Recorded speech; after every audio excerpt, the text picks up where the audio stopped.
పరీక్షలపై దాఖలైన అన్ని పిటిషన్లను తెలంగాణ హైకోర్టు కొట్టివేసింది. జీవో 29ని ఛాలెంజ్ చేస్తూ దాఖలైన పిటిషన్స్ ని కొట్టివేసింది. రిజర్వేషన్లతో పాటు పలు అంశాలపై కూడా హైకోర్టును ఆశ్రయించారు గ్రూప్ 1 విద్యార్థులు. ఇప్పటికే గ్రూప్ 1 ఎగ్జామ్స్ పూర్తయ్యాయి.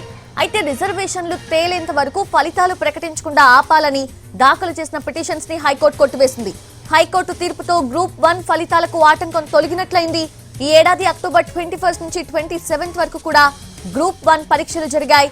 గ్రూప్ 1 పరీక్షలపై అభ్యంతరాలు వ్యక్తం చేస్తూ హైకోర్టుని ఆశ్రయించారు అభ్యర్థులు. చివరి నిమిషంలో సుప్రీంకోర్టులో పిటిషన్ వేశారు. అయితే ఆఖరి నిమిషంలో పరీక్షలు వాయిదా వేయలేమని సుప్రీంకోర్టు కూడా తేల్చి చెప్పింది. హైకోర్టులోనే తేల్చుకోవాలని కూడా సుప్రీం సూచించింది.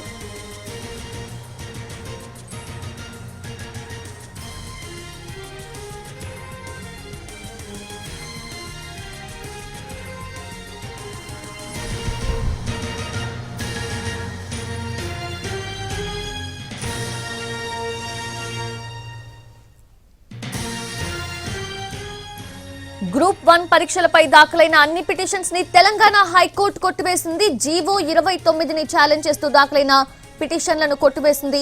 రిజర్వేషన్లతో పాటు పలు అంశాలపై హైకోర్టును ఆశ్రయించారు గ్రూప్ 1 అభ్యర్థులు. ఇప్పటికే గ్రూప్ 1 ఎగ్జామ్స్ పూర్తయ్యాయి.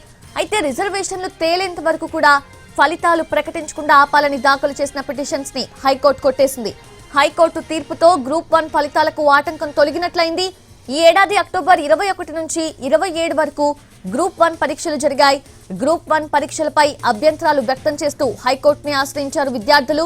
చివరి నిమిషంలో సుప్రీంకోర్టులో పిటిషన్ వేశారు. అయితే ఆఖరి నిమిషంలో పరీక్షలు వాయిదా వేయలేమని సుప్రీంకోర్టు కూడా తేల్చి చెప్పింది. ఇక హైకోర్టులోనే తేల్చుకోవాలని సూచించింది. ఇప్పుడు హైకోర్టు ఆ పిటిషన్స్ నే కొట్టివేసింది.